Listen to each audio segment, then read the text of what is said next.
on the larger organization that this Women's Club belongs to. Congratulations to you on 50 years of membership in the New Jersey State Federation of Women's Clubs and the International General Federation of Women's Clubs. The General Federation of Women's Clubs, hereinafter referred to as GFWC, we're really going to get you with initials tonight, is comprised of 50 state federations and 15 international federations, and was chartered by an act of Congress in 1890, which stipulated that it maintained a presence in Washington, D.C., and that the international president must reside in D.C. during her term of office. In 1921, GFWC member Eleanor Roosevelt suggested the purchase of a mansion across from her home on N Street Northwest. We purchased a 5-story mansion, and in the 1950s, the row houses on each side, connecting them to make the 52-room GFWC headquarters. The international president lives in an apartment on the 4th floor of the mansion. Rory and Tricia stayed at GFWC for a very wet weekend, but a very memorable one, during which time we participated in Wreaths Across America by laying wreaths on graves at Arlington Cemetery. Congratulations to your club, as you are also doing this program in your town. And yes, at GFWC we do have a resident ghost at the main mansion. We think it's General Miles who built the main mansion because he loves cigars, and although we haven't seen him, or I haven't seen him, we only smell cigar smoke. And it's usually when we move something around, like he comes out to see if he really likes what we do. I did not experience him, but just to let him know I hoped we would be friends, I kept a cigar and matches with a place card that read for General Miles in the curio cabinet at the president's apartment. The New Jersey State Federation of Women's Clubs, hereinafter referred to as NJSOWC. And you see, we use those initials because we said with the New Jersey State Federation of Women's Clubs every time we're talking, this usually go on for 5 hours. So it's much easier to cut to the initials. It's comprised of 172 clubs and 5 state organizations, and was founded in 1894. In the 1890s, the New Jersey women wore hats and gloves, but under those hats were women who were determined to bring about change. The first president, Margaret Yardley, in March of 1896, took 300 members to Trenton to ask the governor to appoint a commission to create the state traveling library. That was quite an accomplishment, for travel in 1896 was not get in the car and hop on the turnpike. It was much longer, and there were no rest stops either. Nationally, we are credited with founding 75% of the country's libraries. I commend you on your work with your library and donating the checkout desk to your library. Our second president, Cecilia Gaines Holland, led the fight to prevent the destruction of the Palisades by commercial blasting.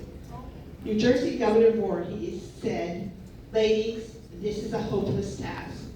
I have tried for 10 years to find a way to save the Palisades. It cannot be done. Not acceptable." These women and their huge hats with feathers and ribbons argued tirelessly on the floors of the legislature for the passage of the Palisades Bill.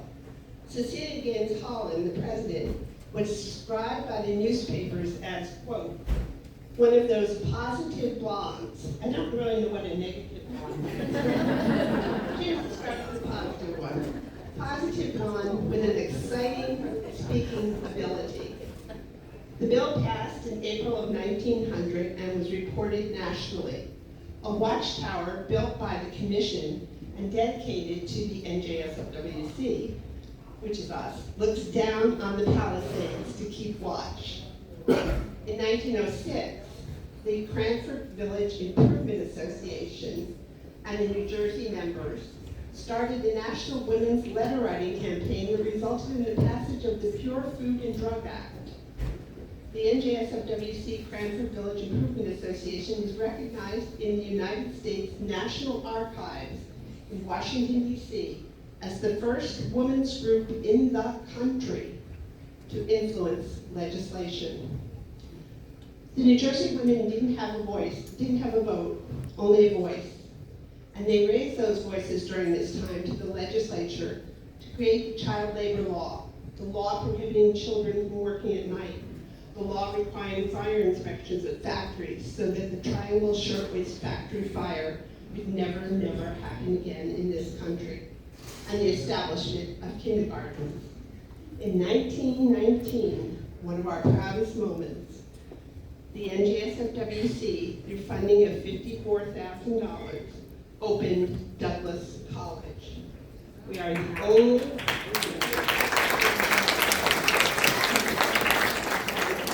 are the only state federation in the entire nation that has ever founded a college.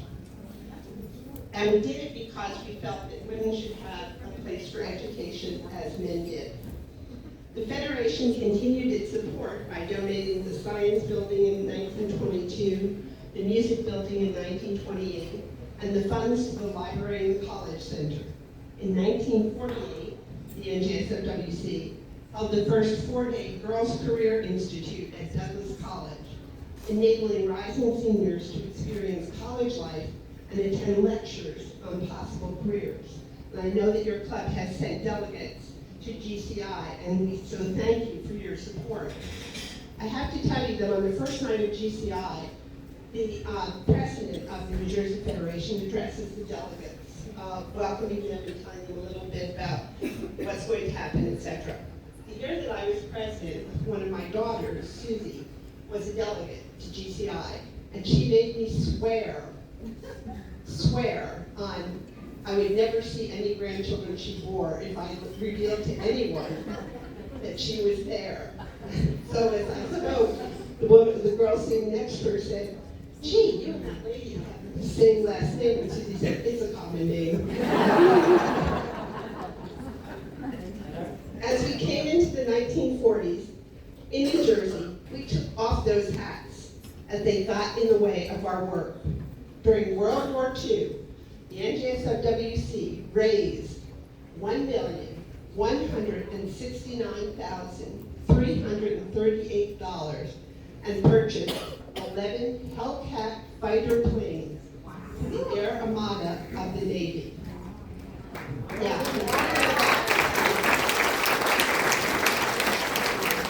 And these planes carry decals identifying them as belonging to the NJSFWC. And how did we raise that money?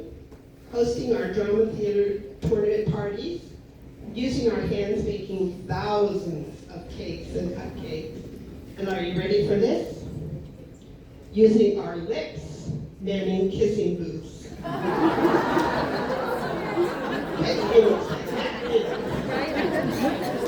often thought that we should bring it back. Raise money. I mean, okay, I am kissing right now with everything, but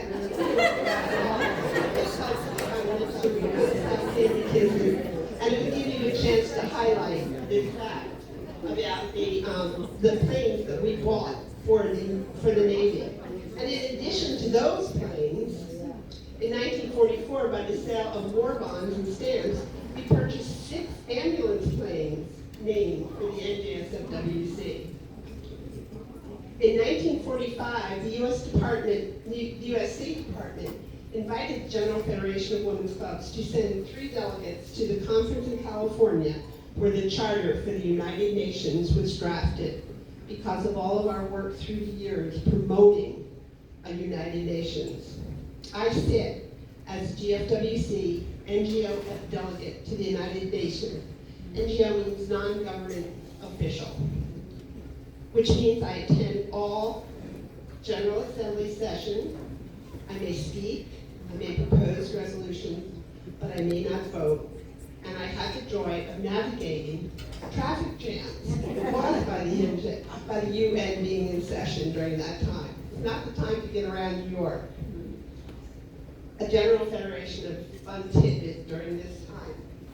At GFWC headquarters, there is a room that's called the President's Portrait Room, and it has a formal portrait of every president since the first one in 1890, who happened to be from New Jersey.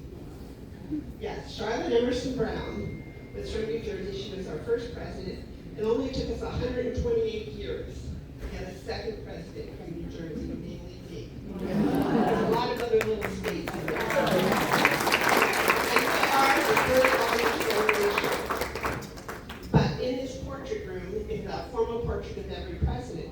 And there's one president there, Katie Osborne, who is pictured in the portrait room in her gown from the installation. And it has huge flowers on it. And I don't mean in the fabric, I mean on the dress. Huge. And we all laughed as we go past it. And so as not to crush the flowers, this dress was shipped to the installation, wait for it, in a coffin. And she's the only international president who ever used a coffin rather than UPS. As we came into the 1960s, New Jersey took off our gloves, figuratively and literally. I espoused that we had a campaign showing us ripping off hats and gloves and smashing teacups, and called it the Smashing Teacups campaign, but I was overruled as they said it sounded as if we were a rock group. In May 1966, our home, the NJSWC headquarters, which is situated on Douglas College campus, was completed. The construction was funded primarily by the Stamp of Approval project, whereby each member was assessed one filled book of trading stamps. The Trading Stamp Institute of America gave the NJSWC 1 million trading stamps as a gift for the nationwide publicity our trading stamp project had generated. The members of New Jersey during this time fought for many safety issues also during these years, and I know you were a part of this also. New Jersey in 1985 became the second state to mandate front seat belts. In 2010, that all passengers be seat belted, and in 2015, that all children under 8 be in child car seats. We vigorously campaigned for the Child Bicycle Helmet Act, and with the signing of the bill in 1992, in 1992, New Jersey became the first state to have such a law. We fought for the passage of the bill to helmet snowboarders and skiers under 17 years, which became law in 2011. My husband did accuse me that time of wanting to helmet the world. But I did manage to get a helmet on his little head when he skis with our grandchildren.